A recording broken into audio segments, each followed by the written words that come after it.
Uzayr the Prophet.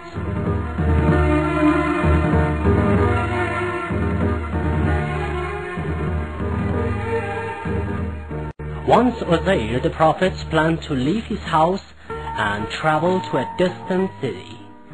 Thus he took his donkey to ride and some food and water with him to quench his thirst and satisfy his hunger.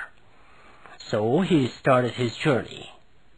On his way he reached a village which had been destroyed. Being attracted by the scene, he stopped and began to ponder about the village.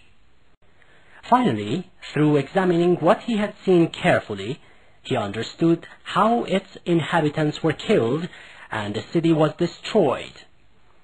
While he was looking at the village, he happened to see some decayed bones which were on the ground, and as he was thinking, he said to himself, "Uzayr, strange, how many years have passed since the owners of these bones died?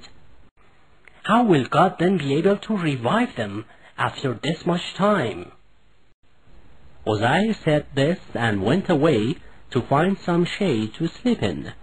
All the while he was sleeping, the Almighty put him to death. After the passage of 100 years, God resurrected the sleeping Uzayr.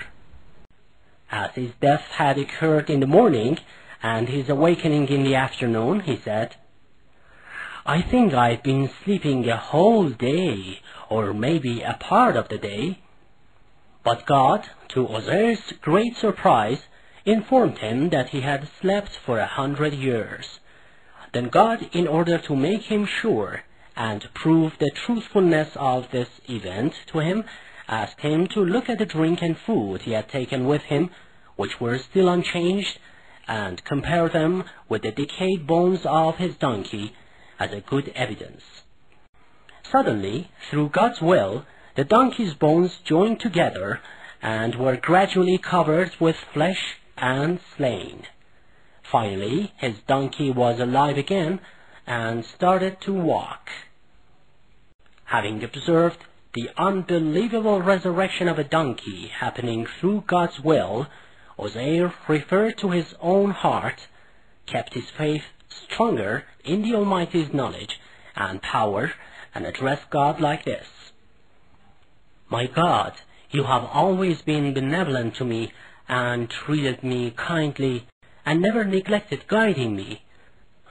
Now I'm quite sure that the faith I had in your knowledge, power, and kindness somewhere deep in my heart had not been originated from my ignorance, but it was itself the knowledge deserving trust and devotion."